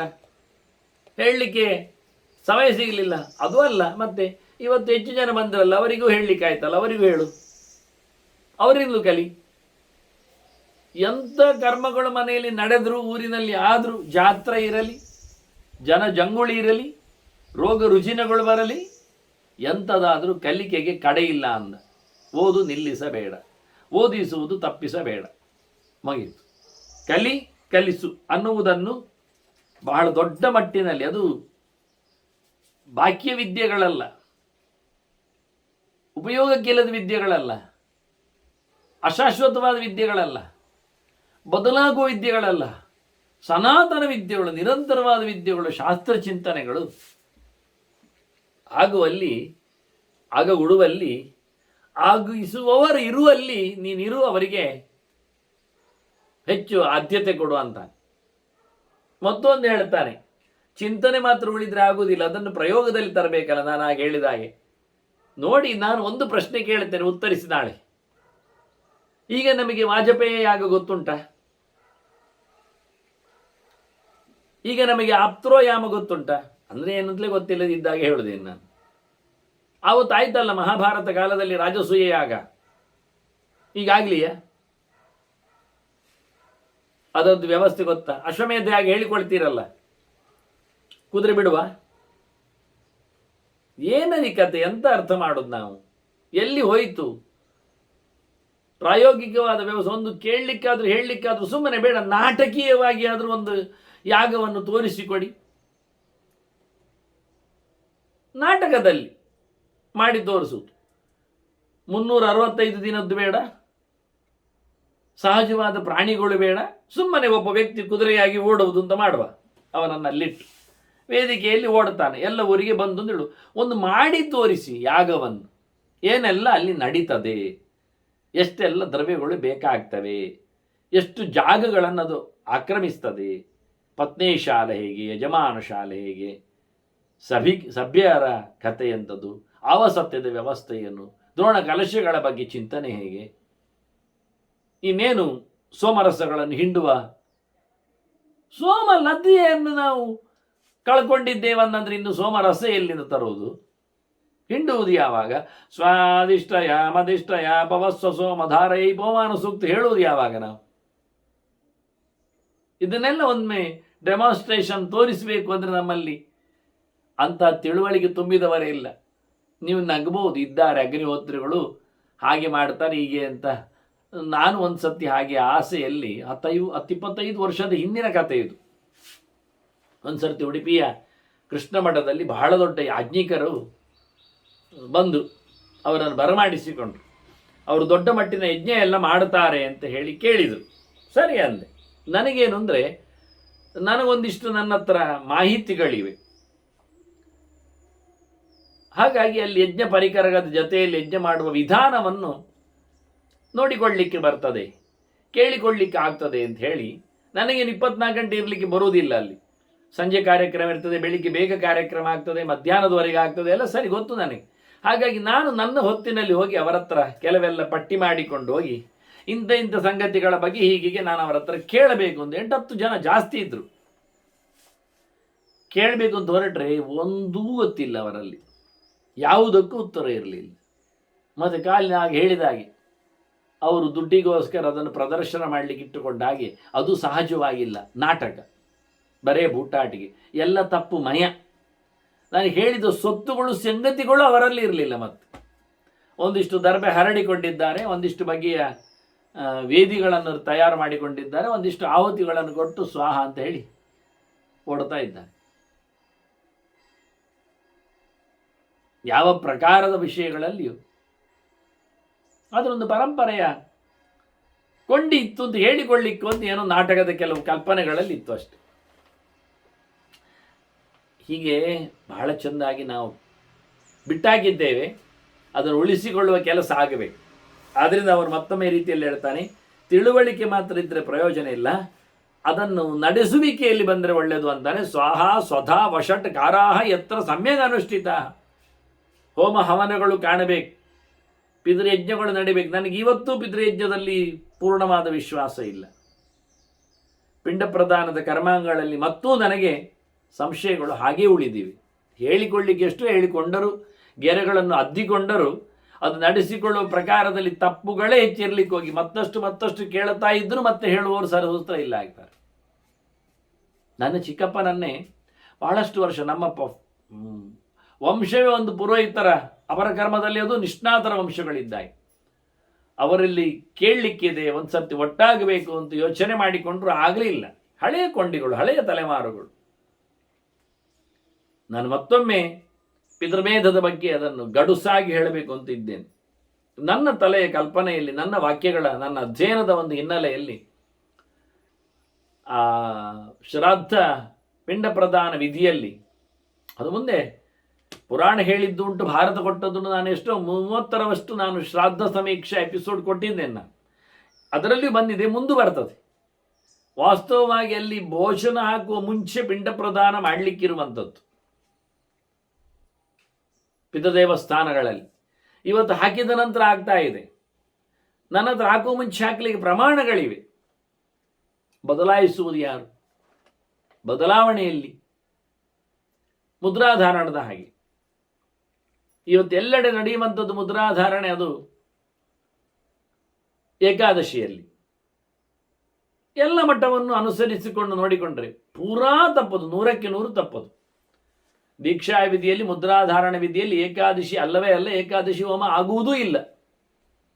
ಆಗ್ತದೆ ಎಂದು ಮಾಡಿಕೊಂಡದ್ದು ನಾವು, ಅದು ನಿಜವಾಗಿ ಆಭಾಸ ಪ್ರಮಾಣ ತಪ್ಪೇ. ನನ್ನಪ್ಪ A to Z ಪೂರೈತ ಒಂದು ದೃಷ್ಟಿಯಿಂದ ಹೇಳೋದಾದರೆ. ಆದರೆ ಅವರ ಜನ್ಮದಲ್ಲಿ ಅವರು ಒಂದು ದಿನವೂ, ಒಂದು ಸರ್ತಿಯೂ, ಒಂದು ಕಡೆಯೂ ಮುದ್ರಾಧಾರಣ ಹೋಮ ಮಾಡಲಿಲ್ಲ. ಅದಕ್ಕೊಂದು ಹೆಸರೇ ಬೇರೆ ಇದೆ. ಅದು ಸುದರ್ಶನ ಹೋಮ ಅಲ್ಲ ಹೆಸರು ಅದಕ್ಕೆ. ಯಾಕೆ, ಒಂದು ಸುದರ್ಶನವನ್ನು ಮಾತ್ರ ನಾವು ಹಾಕಿಕೊಳ್ಳುವುದಲ್ಲ, ನಾವು ಶಂಖವನ್ನು ಹಾಕ್ಕೊಳ್ತೇವಲ್ಲ. ಹಾಗಾಗಿ ಅದನ್ನು ಅವರು ಮಾಡಲೇ ಇಲ್ಲ. ಎಲ್ಲ ಸ್ವಾಮಿಗಳಿಗೂ ಅವರ ಆಪ್ತರು ನನ್ನಪ್ಪ. ಎಲ್ಲ ಸ್ವಾಮಿಗಳಿಗೂ ಅವರು ಎಷ್ಟು ಪುರೋಹಿತರು ಗಟ್ಟಿಗರು, ಅವರ ಅಂಡರ್ 1000 ಗಟ್ಟಲೆ ಪುರೋಹಿತರು ತಯಾರಾಗಿದ್ದಾರೆ. ನನ್ನ ತಂದೆ ಕಾಪು ಹೈಗ್ರೀವಾಚಾರ್ಯರು ಅಂತ. ತಂತ್ರದಲ್ಲಿ, ಸಂಹಿತೆಯಲ್ಲಿ, ಪೌರೋಹಿತ್ಯದಲ್ಲಿ, ವೇದಾಂತದಲ್ಲಿ, ಎಲ್ಲದರಲ್ಲೂ, ಧರ್ಮಶಾಸ್ತ್ರದಲ್ಲಿ ಎಲ್ಲದರಲ್ಲೂ ಗಟ್ಟಿಗರವರು. ಆದರೆ ಅವರ ಪುಣ್ಯಕ್ಕೆ ಅವರ ಜನ್ಮದಲ್ಲಿ ಒಮ್ಮೆಯೂ ಏಕಾದಶಿಯಲ್ಲಿ ಹೋಮ ಮಾಡಲಿಲ್ಲ. ಅವರು ಮಾಡಲಿಕ್ಕೆ ಬರೋದಿಲ್ಲ ಅಂತ ಹೇಳಿದ್ದಾರೆ, ಆಗೋದಿಲ್ಲ ಅಂತ ಬಿಟ್ಟಿದ್ದಾರೆ. ಆದರೆ ನಮ್ಮ ಎಳಸು ಎಷ್ಟೋ ಜನ ಬಹಳ ದೊಡ್ಡ ಸಾಹಸ ಮಾಡ್ತಾ ಇದ್ದಾರೆ, ಮಾಡಿಸ್ತಾ ಇದ್ದಾರೆ. ಎರಡೂ ತಪ್ಪು, ಮಯ 100ಕ್ಕೆ 100. ಅದರಿಂದ ಹೇಳ್ತಾನೆ, ಸ್ವಾಹ ಸ್ವಧಾ ವಷಟ್ ಕಾರಾಹ ಯತ್ರ ಸಮ್ಯಕ್ ಅನುಷ್ಠಿತ ಅಂತಾನೆ. ಶಾಸ್ತ್ರೀಯವಾಗಿ ಕ್ರಮಬದ್ಧವಾಗಿ ಎಲ್ಲಿ ಆಗ್ತದೆ ಅದು ದೇಶ, ಅಲ್ಲಿ ವಾಸ ಅಂತ. ಇವತ್ತು ತಪ್ಪೇ ಆಗ್ತಾ ಇದೆ. ಕೆಲವೆಡೆ ಸೂರ್ಯೋದಯಕ್ಕಿಂತ ಮುಂಚೆ ಸ್ವಾಹ. ಇನ್ನು ಗಮ್ಮತ್ ಕೇಳಿದಿರಿ, ಕೆಲವು ಕಡೆಯಲ್ಲಿ ಸೂರ್ಯೋದಯದ ಹೊತ್ತಿನಲ್ಲೇ ಸ್ವಧ ಆಗಬೇಕಾದ ಮಧ್ಯಾಹ್ನದ ನಂತರ. ಈಗ ಏನ್ರಿ ಹೇಳ್ತೀರಿ, ದ್ವಾದಶಿ ಅದು ಬೆಳಿಗ್ಗೆ ಪಾರಾಯಣ ಮಾಡ್ಬೇಕಲ್ರಿ. ಪಾರಾಯಣ ಮಾಡ್ರಿ, ಪಿಂಡ ಯಾಕೆ ಹಾಕ್ತಿರ್ರಿ? ಮರುದಿನ ಹಾಕ್ರಿ. ಆಶೋಚ ಬಂದ್ರೆ ಮರುದಿನ ಮಾಡೋದಿಲ್ವಾ? ಇಲ್ಲ, ಹಿಂದೆ ಹೇಳಿ ಆಯ್ತಲ್ಲ. ನಾನು ಇದನ್ನು 2-3ನೇ ಸತಿ ಹೇಳೋದು ಭಾರತದಲ್ಲಿ ಬಂದಾಗ. ಶ್ರಾದ್ದಸ್ಯ ಬ್ರಾಹ್ಮಣ ಕಾಲ ಅಂತ ಮತ್ತೆ ಮತ್ತೆ ಭೀಷ್ಮರು ಹೇಳುತ್ತಾರೆ. ಊಟ ಮಾಡಬಹುದು ಸಿಕ್ಕಿದಾಗ ಶ್ರಾದ್ದ ಮಾಡಲಿಕ್ಕೆ ಹೊರತು, ಊಟ ಮಾಡುವ ಸಿಗ್ತಾ ನಮಗೆ ದ್ವಾದಶಿ ಬೆಳಿಗ್ಗೆ ಶ್ರಾದ್ದದ ಊಟಕ್ಕೆ ಬರುವನಾದರೂ ಒಂದು ಬ್ರಾಹ್ಮಣನೇ ಅಲ್ಲ. ವಾಸ್ತವವಾಗಿ ಹೇಳಲಿಕ್ಕೆ ಹೋದರೆ ಬಿಡಿ, ಅದು ಪಾತ್ರ ಲಕ್ಷಣವನ್ನು ಹಿಂದೆ ಹೇಳಿ ಆಯ್ತಲ್ಲ. ಹೀಗಾಗಿ ಬಹಳ ಕಷ್ಟ ಇದೆ, ಸುಲಭ ಇಲ್ಲ. ವಿಮರ್ಶೆ ಮಾಡಿ ಚಿಂತನೆ ಮಾಡಿ, ಅಲ್ಲಿ ಮಾಡ್ತಾರೆ ಇಲ್ಲಿ ಮಾಡ್ತೀನಿ ಅಂತ ಹೇಳಬೇಡಿ. ಅದು ನಮ್ಮದೆಲ್ಲ ತಿಷ್ಟನ್ ಮೂತ್ರಸಿದ್ದ ಅವನ ಮೂತ್ರಿ ಸಾಕ್ಷಿ ಆಗ್ತದೆ ಅಷ್ಟೆ. ನಿಂತೊಚ್ಚೋಯವನಿಗೆ ಬೆಂತಟ್ಟು ಹೇಳಿದ್ದಂತೆ, ಕೂತ್ಕೋ ಮಾರಾಯ ಅಂತ ಅವ ಹೇಳಿದಂತೆ, ಅಲ್ಲಿ ನೋಡಿ ಅಂತ. ಎಂತ ಅಲ್ಲಿ ಇನ್ನೂ ಜೋರು ಜನರು ಓಡಿ ಹೊಚ್ಚೊಯ್ತಾ ಇದ್ದಾರೆ, ಓಡಿಕೊಂಡು ಹೋಗಿಚ್ಚೊಯ್ತಾ ಇದ್ದಾರೆ. ನೋಡಿ ಹೇಗೆ ಅಂತ. ಯಾರನ್ನ ಬದಲಾಯಿಸುವುದು? ತಪ್ಪನ್ನು ತೋರಿಸಿ ಅಲ್ಲಿ ಪ್ರಮಾಣ ಅಂತ ಹೇಳಲಿಕ್ಕೆ ಬರಬೇಡಿ. ಅವರ ಹತ್ರ ಕೇಳಿ ಇದಕ್ಕೆ ಪ್ರಮಾಣ ಉಂಟಾ ಅಂತ ಕೇಳಿ. ನಾವು ಸಿಕ್ಕಿ ಬೀಳುವುದಲ್ಲಿ ವಾಯ್ಸ್ ಇಲ್ಲದೆ ಮುದ್ರೆ ಹಾಕುವವರ ಹತ್ರ ಕೇಳ್ತೀರ, ಹೋಗಿ ಕೇಳಿ ಇದೇನು ಅಂತ, ಏಕಾದಶಿ ಹೇಗೆ ಮಾಡಲಿಕ್ಕೆ ಬರುತ್ತೆ ಅಂತ ಕೇಳಿ. ಅಲ್ಲಿ ಉಂಟು ಇಲ್ಲಿ ಉಂಟು ಹೇಳೋದಲ್ಲ. 100 ಕಡೆಯಲ್ಲಿ ಇಲ್ಲ ಇದ್ದಾಗ ಒಂದು ಕಡೆಯಲ್ಲಿ ಉಂಟು ಹೇಳಿ ಸಮ ಆಗತ್ತಾ? ಹಾಗೆ ಹೇಳಲಿಕ್ಕೆ ಹೋದ್ರೆ ಏಕಾದಶಿ ಉಪವಾಸ ಮಾಡಲಿಕ್ಕೆ ಇಲ್ಲ ಅನ್ನೋರಿದ್ದಾರೆ, ಎಂತ ಮಾಡುವ ಈಗ? ಅದು ಅಪ್ರಮಾಣ ಅಂತ ಕೂಗುದಿಲ್ಲ ನೀವು, ಹಾಗಿದ್ದು ಸಪ್ರಮಾಣ ಅಂತ ಕೂಗಲಿಕ್ಕೆ ಬರ್ತದೆ. ಇಂಥ ಸುಮಾರು ವಿಷಯಗಳಿವೆ. ಹಾಗೆ ಸಹಜವಾಗಿ ಸರಿಯಾಗಿ ಮಾಡಿಕೊಳ್ಳೋದು. ಅಜಸ್ರಂ ಚೈವ ವರ್ತಂತೆ, ಒಂದು ದಿನ 2 ದಿನ ಅಲ್ಲ. ನಮ್ದಿವತ್ತು ವರ್ಷದ 360 ದಿವಸ ಬೆಳಿಗ್ಗೆ 6 ಗಂಟೆಗೆ ಶ್ರಾದ್ದ, 6 ಗಂಟೆಗೆ ಸ್ವಾಹ. ಪ್ರಯೋಜನ ಏನು? ಎಲ್ಲ ಮಧ್ಯಾಹ್ನ 12 ಗಂಟೆಗೆ ಸ್ವಾಹ, 1 ಗಂಟೆಗೆ ಹೋಮ, ಬೆಳಿಗ್ಗೆಲ್ಲ ಸಮ ತಿಂದು ಬರ್ತಾರೆ, ಇಡ್ಲಿ ವಡೆ ಸಾಂಬಾರೆಲ್ಲ. ಆನಂತರ ದೇವತೆಗಳಿಗೆ ಆಹುತಿ ಕೊಡುವುದು. ಉಪವಾಸವತ ಕಾರ್ಯಂ ಜಪ ಹೋಮ ಮರಾರ್ಚನ ಮೀರುದು. ಹೋಮ ಮಾಡಲಿಕ್ಕೆ ಉಪವಾಸದಲ್ಲಿ ಇರಬೇಕು ಅಂತ. ಆದ್ದರಿಂದ ಬೆಳಿಗ್ಗೆ ಸೂರ್ಯೋದಯದ ನಂತರ ಸಂಧ್ಯಾವಂದನ ಜಪ ಎಲ್ಲ ಮುಗಿಸಿ ಹೋಮಕ್ಕೆ ಕೂತು ಹೋಮ ಮುಗಿಸಿ ಮತ್ತೆ ತಿನ್ನಬೇಕು. ಇವತ್ತು ತಿನ್ನದು ಏನು ಕೆಲಸ ಆಗುವುದಿಲ್ಲ. ಅದು ದೊಡ್ಡ ಇರಾದೆ, ಒಂದು ತಗಾದೆ. ಮನೆಗೆ ಬಂದಾಗ ಒಂದೊಮ್ಮೆ ತಿನ್ಲಿಕ್ಕೆ ಕೊಡದಿದ್ರೆ, ಹೋಮ ಮಾಡಲಿಸಿದ್ರೆ ಅವನ ಹತ್ರ ಅಯ್ಯೋ, ಅವನೊಂದು 10 ಕಡೆಯಲ್ಲಿ 100 ಕಡೆಯಲ್ಲಿ ಹೇಳಿಕೊಂಡು ಬರುವುದೇನು. ಆಚಾರ ಮನೆ ಹೋಗಿದ್ದೆವು, ಹೋಮ ಮಾಡಲಿಕ್ಕೆ ಹೇಳಿದ್ರು, 11 ಗಂಟೆವರೆಗೆ ಆಗಿತ್ತು, ಬಾಯಾರಿಕೆ ಕೊಡಲಿಲ್ಲ, ತಿನ್ಲಿಕ್ಕಿಲ್ಲದೆ ಮಾಡಿ ಸುಪವಾಸದಲ್ಲಿ ಹೊಟ್ಟೆ ಕರಡಿಸಿ ನನ್ನನ್ನು ಬೈಲಿಕ್ಕೆ ಶುರು ಮಾಡ್ತಾನೆ. ಮಾಡಿದ್ದೆಲ್ಲ ಪುಣ್ಯವನ್ನು ಕಳ್ಕೊಂಡು ಹೋಗ್ತಾನೆ, ಕಳೀಲಿಕ್ಕೇ ಇಲ್ಲ. ಅದು ತಿನ್ಲಿಕ್ಕೆ ಹೇಳಿದ್ರೆ ಎಲ್ಲಿಂದ ತರಿಸಿದ್ದು, ಮತ್ತೆ ಪಕ್ಕದಲ್ಲಿದ್ದ ಹೋಟೆಲಿಂದ 15 ಪ್ಲೇಟ್ ತರಿಸಿದ್ದಾನಂತೆ. ಪುರೋಹಿತರಿಗೆ 8, ಮನೆಯವರಿಗೆ 7 ಅಂತ ಮುಗೀತಾ. ಭಾರಿ ಚೆನ್ನಾಗಿರ್ತದೆ. ಅದು ಮತ್ತೆ ಅವನ ಹತ್ರ ಕೇಳಿದ, ಅದು ನಿನ್ನೆ ಯಾರದು ಹಾಕಿದ್ದಂತೆ. ಅವನು ಹೇಳ್ತಾನೆ, ಅದು ಯಾರು ಕೇಳಿದ್ರು, ಅವನು ನಿತ್ಯ ಬರುವವನು ಬರಲಿಲ್ಲಂತೆ, ಮತ್ತೆ ಯಾರ ಬೇರೆಯವರು ಬೇರೆ ಜಾತಿಯವರನ್ನು ಕರೆಸಿ ಬೇಗ ಅರ್ಜೆಂಟಿಗೆ ಒಂದು ಕೆಲಸ ಮಾಡಿಸಿ ಆಗಿದ್ದಂತೆ. ಅವನು ಬರುವಾಗ ನಾಯಿಯನ್ನು ಕರ್ಕೊಂಡೇ ಬಂದಿದ್ದಂತೆ. ಅಲ್ಲಿ ಹೋಟೆಲಿಗೆ ಬರುವಾಗ ಅದು ಮನೆಯಲ್ಲಿ ಬಬ್ಬೆ ಆಗ್ತಾ ಇತ್ತು, ಹಿಂದಿಂದ ಬಂತು ಸರಿ ಅಂತೇಳಿ ಅದನ್ನು ಮತ್ತೆ ಅದು ಅಡಿಗೆ ಕೋಣೆಯಲ್ಲಿ ಕಟ್ಟಿದ್ದೆ, ಅಲ್ಲಿ ಕೂತಿತ್ತು. ಮೊದಲಿದ್ದದಕ್ಕೆ ಹಾಕಿದ್ದೇನೆ, ಅದು ನೆಕ್ಕಿದ ನಂತರ ತಟ್ಟೆಯಲ್ಲಿ ತಂದು ಕೊಟ್ಟದಂದು. ಎಂಥದ್ದು ಮಾಡ್ಬೇಕು ನಾವು ಇದನ್ನೆಲ್ಲ ಕೇಳಿ. ನಡೆದ ಘಟನೆಗಳು, ನಡೀತಾ ಇರುವ ಘಟನೆಗಳು. ಆದರೆ ಶುದ್ಧಾಂಗ ಪೌರೋಹಿತ್ಯ ಅಂತ ಹೇಳಿಕೊಂಡು, ಧರ್ಮಕರ್ಮ ಅಂತ ಹೇಳಿಕೊಂಡು ನಾವು ಕೈ ಚಪ್ಪಾಳೆ ತರ್ತೇವೆ. ಕವರೊಳಗೆ ಗುಟ್ಟಲ್ಲಿ ಕೊಟ್ಟವನನ್ನು ಕಳಿಸಿಬಿಡ್ತೇವೆ ನಮ್ಮ ಕಪ್ಪೋಣ. ಬಹಳ ಚೆನ್ನಾಗಿ ಹೇಳುತ್ತೆ. ಆದ್ದರಿಂದ ಎಲ್ಲಿ ನಿಜವಾಗಿ ಸಹಜವಾಗಿ ಧರ್ಮಕರ್ಮಗಳು, ಹೋಮ ಹವನಗಳು, ಪಿತೃಕಾರ್ಯಗಳು, ದೇವಕಾರ್ಯಗಳು ಎಲ್ಲ ನಡೀತವೆ, ಅಲ್ಲಿ ಕಣ್ಮುಚ್ಚಿ ಇರ್ಬೋದು ಅಂತಾರೆ. ವಸಂತತ್ರ ಅವಿಚಾರ್ಯಂ, ಯೋಚನೆ ಮಾಡದೇ ಇರ್ಬೋದು. ಎಲ್ಲಿ ತಪ್ಪಾಗ್ತದೆ ಅಲ್ಲಿ ಯೋಚನೆ ಮಾಡದೆ ಓಡ್ಬೋದು ಅಂತಾನೆ. ಪ್ರಿಯಮಾಣ ನರಾಯತ್ರ ಪ್ರಯಚ್ಛೆಯು ಅಯಾಚಿತ. ಖುಷಿಯಲ್ಲಿ ಯಾರು ಬೇಡದೇ ಕೊಡ್ತಾರೆ ಅದು ಒಳ್ಳೆಯವರು ಅಂತ ಅರ್ಥ. ದಾನ ಧರ್ಮಕ್ಕೆ ಅವ್ರು ಕೇಳಲಿ ಕೊಡ್ತೇನೆ ಅಂತ ಕಾಯಬಾರ್ದು, ಬೇಕಾದವರಿಗೆ ನಾವಾಗಿ ಹೋಗಿ ಕೊಡ್ಬೇಕು, ಅದು ಒಳ್ಳೆಯದು. ಅವ್ರು ನೋಡುವ ಎಂಥದಕ್ಕೆ ಬೇಕಾ ಕೇಳ್ತಾರ ನೋಡುವಾಗ ಕೊಡುವ, ನೀವು ಕೇಳ್ರಿ ನಾವು ಕೊಡ್ತೇವೆ ರೀ ಅಂಥವ್ರು ಇದ್ದಾರೆ. ಅದಾಗುವಂಥದ್ದಲ್ಲ. ಬೇಕು ಅಂತ ಕಂಡಾಗ, ಬೇಕಾಗುವುದು ನೋಡಿದಾಗ ನಮ್ಮ ಇಷ್ಟ ಇದ್ದರೆ ಕೊಡಬೇಕು. ಅದು ಇಷ್ಟ ಅಂದರೆ ಪ್ರಿಯಮಾಣ, ಖುಷಿಯಿಂದ. ಇಲ್ಲಿ ಸಾಯಿಲಿ ಅಂತ ಕೊಟ್ಟು ಬಿಟ್ಟು ಹೇಳೋದಲ್ಲ, ಅವರು ಸಾಯುವುದಿಲ್ಲ. ಎಲ್ಲಿಯಾದರೂ ಹೊಂಡಕ್ಕೆ ಬೀಳಬಾರ್ದು ಅಂತ ಅವರನ್ನು ಉದ್ಧಾರ ಮಾಡಲಿಕ್ಕೆ, ಅಪ್ಲಿಫ್ಟ್ ಮಾಡಲಿಕ್ಕೆ ಕೊಟ್ಟದ್ದು, ಅದು ಬರಬಾರ್ದು. ಪ್ರಿಯಮಾಣ ನರಹ ಯತ್ರ, ಖುಷಿಯಲ್ಲಿ ಯಾರು ಪ್ರಯಚ್ಛೆಯು ಅಯಾಚಿತ, ಬೇಡದೆಯೇ ನಮ್ಮ ಕೆಲಸಗಳಿಗೆ ಅನುಕೂಲ ಉಂಟು ಅಂತ ಹೇಳಿಕೊಂಡು ಯಾರು ತಂದು ಕೊಡ್ತಾರೆ ಅವ್ರು ನಿಜವಾಗಿ ಒಳ್ಳೆಯವರು. ಅಂಥ ಕಡೆಯಲ್ಲಿ ಸ್ವಸ್ಥಚಿತ್ತ ಹೊಸೆತ್ತತ್ರ ಕೃತಕೃತ್ಯ ಇವಾತ್ಮವಾನ್. ದೇವರು ದೊಡ್ಡವನು ಹೇಳಿಕೊಂಡು ಭಗವಂತ ಮೆಚ್ಚಿದ ಅಂತ ಹೇಳಿಕೊಂಡು ಅಲ್ಲಿ ಭಾರಿ ಖುಷಿಯಲ್ಲಿ ಇರಬೇಕಂತ ನೋಡಿ. ಬೇಡದೆ ಬಂದು ನಮ್ಮ ಪ್ರಾಜೆಕ್ಟ್ಗಳಿಗೆ, ಒಳ್ಳೆಯದಕ್ಕೆ, ಕೆಲಸಕ್ಕೆ ಯಾರು ತಂದು ಹಾಕ್ತಾನೆ ಅವನು ಒಳ್ಳೆ. ಬೇಕಾಗುವುದೀಗ ನಾವು ಊಟ ತಿಂಡಿ ತಿನ್ಲಿಕ್ಕೆ ಏನು ಬೇಕಾದ್ರೂ ತಂದು ತಿಂತೇವೆ, ಬೇಕಾದಾಗ ಅದನ್ನು ತಂದು ಹಾಕುವುದಲ್ಲ. ಏನು ಬೇಕಾದ್ದು ದ್ರವ್ಯ, ದುಡ್ಡು ಮಾತ್ರ ಮನುಷ್ಯನಿಗೆ ಬೇಕು. ಅದರಿಂದ ಏನು ಮಾಡ್ತಾನೆ, ಅದು ಕೊಳೆಯುವುದಿಲ್ಲ. ನಮ್ಮನೇಲಿ ಅಧಿಕ ಮಾಸ ಅಂತೇಳಿ ಒಂದು 33 kg ತಂದು ಒಂದನ್ನೇ ಹಾಕಿಬಿಟ್ರೆ ಅದು 33 ವರ್ಷ ಆದರೂ ಖಾಲಿ ಆಗುವುದಿಲ್ಲ. ಮತ್ತೆ ಅದರಲ್ಲಿ ಗಿಡ ಆಗಿ ಮರ ಆಗಿ ಮತ್ತೊಂದಿಷ್ಟು ಕೋಡಾದೀತು ಕೊನೆಗೆ. ಹಾಗಾಗಿ ದ್ರವ್ಯವನ್ನು ಹಾಕಲಿ, ದ್ರವ್ಯ ಸಾಂಕೇತಿಕ, 2 ಕಾಳಿದ್ರೂ ಸಾಕಾಗುತ್ತೆ ಮ್ಯಾಕ್ಸಿಮಮ್.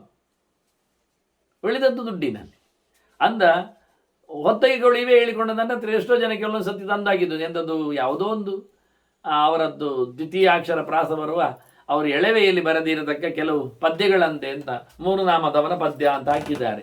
ಒಂದಿಷ್ಟು ದಪ್ಪ ಪುಸ್ತಕ ತಂದು ಹಾಕಿದ್ದಾರೆ.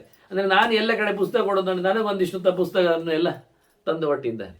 ಅದೆಲ್ಲ ಓದಲಿಕ್ಕೆ ಬರುವಂಥದ್ದ, ಸಾಧನೋಪಯೋಗಿಯ, ನೋಡಿ ಮಾಡಲಿಕ್ಕೆ ಬರ್ತದ, ಅದು ಯಾವುದು ಕೇಳಲಿಕ್ಕೆ ಬರುವುದಿಲ್ಲ, ಕೇಳಬೇಕಾಗಿಲ್ಲ. ಆದ್ದರಿಂದ ಬಹಳ ಚಂದವಾಗಿ ಹೇಳುತ್ತಾನೆ.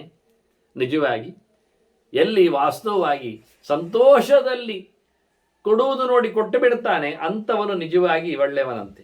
ಅಂಥ ಕಡೆಯಲ್ಲಿ ಆರಾಮವಾಗಿರಲಿಕ್ಕೆ ಬರ್ತದೆ ಅಂತ. ಮತ್ತು ಎಲ್ಲಿ ನಿಜವಾಗಿ ಶಿಕ್ಷೆ ಸರಿಯಾಗಿರ್ತದೆ ಅಂದರೆ ಕೆಟ್ಟವರು ಕಮ್ಮಿ ಇರ್ತಾರೆ ಅಂತ ಅರ್ಥ. ದಂಡೋಯತ್ರ ಅವಿನೀತೇಶು ಸತ್ಕಾರಶ್ಚ ಕೃತಾತ್ಮಸು. ಒಳ್ಳೆಯ ವ್ಯಕ್ತಿಗಳಲ್ಲಿ ಪುರಸ್ಕಾರ, ಕೆಟ್ಟ ವ್ಯಕ್ತಿಗಳ ಮೇಲೆ ತಿರಸ್ಕಾರ, ಅವರ ಮೇಲೆ ಶಿಕ್ಷೆ, ಇವರ ಮೇಲೆ ವಿಶೇಷವಾದ ಗೌರವ ಎಲ್ಲಿ ಬರ್ತದೆ ಅಂಥ ಕಡೆಯಲ್ಲಿ ಇರಲಿಕ್ಕೆ ಬರ್ತದೆ. ಯಾಕೆ ಅಂದರೆ ಅಲ್ಲಿ ಒಳ್ಳೆಯದಕ್ಕೆ ಬೆಲೆ ಉಂಟು, ಕೆಟ್ಟದ್ದಕ್ಕೆ ಬೆಲೆ ಇಲ್ಲ. ಇವತ್ತೇನಾಗಿದೆ ಅಂದರೆ ರಾಮಾಯ ಸ್ವಸ್ತಿ, ಅದಕ್ಕಿಂತ ಮೊದಲು ರಾವಣಾಯ ಸ್ವಸ್ತಿ. ಕೆಟ್ಟವನಿಗೆ ಮೊದಲು ಮನ್ನಣೆ ಮಾಡಿ ಬಿಡುವ ಮಾರೆ, ಅವನು ಹೊಡೆಯುವುದು ಬೇಡ. ಮತ್ತೆ ದುರ್ಜನಂ ಪ್ರಥಮಂ ಅಂದೆ, ಸಜ್ಜನಂ ತದನಂತರ.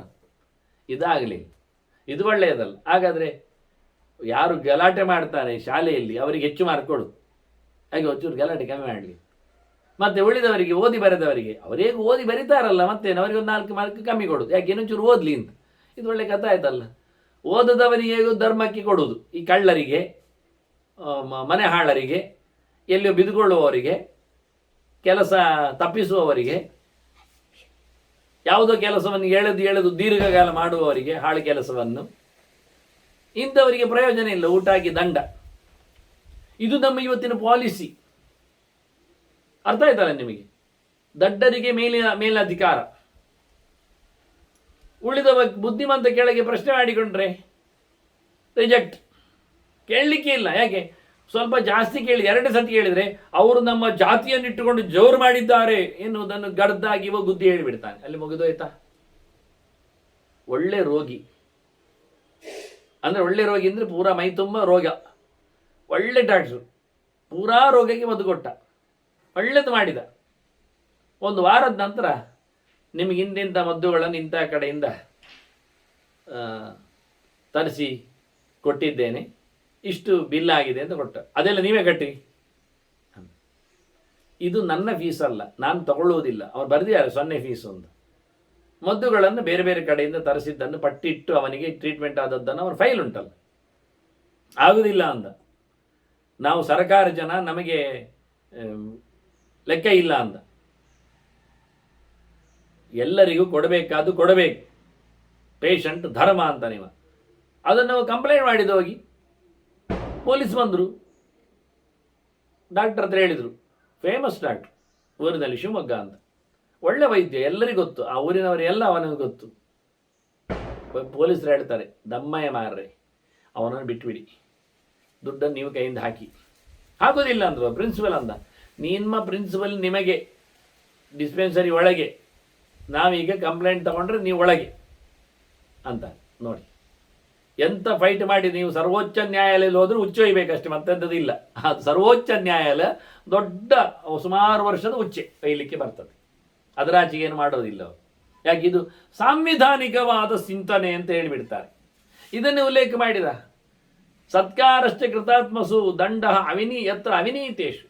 ನೀತಿಗೆಟ್ಟವರಿಗೆ ಶಿಕ್ಷೆ ಕೊಡುವುದಿಲ್ಲ ಆದರೆ, ತಪ್ಪುಗಾರನಿಗೆ ನೀವು ಮನ್ನಣೆ ಕೊಡ್ತೀರಿ ಅಂತಾದರೆ, ಅವನ ಜಾತಿ, ಅವನ ಮತ, ಅವನ ರೂಪ, ಅವನ ವೇಷ, ಅವನ ಭಾಷೆ, ಅವನ ಕತೆ ಎಲ್ಲ ನೋಡಿಕೊಂಡೇ ನೀವು ಮಾರ್ಕ್ ಹಾಕೋದಾದರೆ, ಮೆರಿಟ್ಟಿಗೆ ಇಲ್ಲ ಅಂತಾದರೆ ಅಂಥ ಕಡೆಯಲ್ಲಿ ಬದುಕಬೇಡ. ಎಲ್ಲಿ ಸನ್ಮಾನಕ್ಕೆ ಸನ್ಮಾನ ಇದೆ, ಗೌರವಕ್ಕೆ ಗೌರವ ಇದೆ, ಒಳಿತಿಗೆ ಒಳಿತಿದೆ, ಕೆಟ್ಟದ್ದಿಗೆ ಕೆಟ್ಟದಿದೆ, ಶಿಕ್ಷೆ ಇದೆ, ದೂರ ಇದೆ, ಆದರೆ ಅದು ಖಂಡಿತವಾಗಿ ಇರುವ ಯೋಗ್ಯ ತಾಣ ಅಂತ ಹೇಳಿಕೊಂಡು ಚಿಂತನೆ ಕೊಡ್ತಾರೆ. ಇನ್ನೂ ಅನೇಕ ಸ್ಥಾನಮಾನ ನಾನು ಹೇಳಿದ್ನಲ್ಲ, ತುಂಬ ರೀತಿಯಿಂದ ಒಳ್ಳೆಯದಾಗಲಿಕ್ಕೆ ಉಂಟು ಅಂತಾರೆ. ಒಳ್ಳೆಯದಾಗುವ ಪರಿಸ್ಥಿತಿಯ ಬಗ್ಗೆ ನಾರದರು ಹೇಳುವ ಮಾತುಗಳನ್ನು ಮತ್ತೆ ಕೇಳುವ ವಂದನೆಗಳೊಂದಿಗೆ ಶ್ರೀಕೃಷ್ಣ ಅರ್ಪಣ. ನಾರಾಯಣ ನಾರಾಯಣ ನಾರಾಯಣ.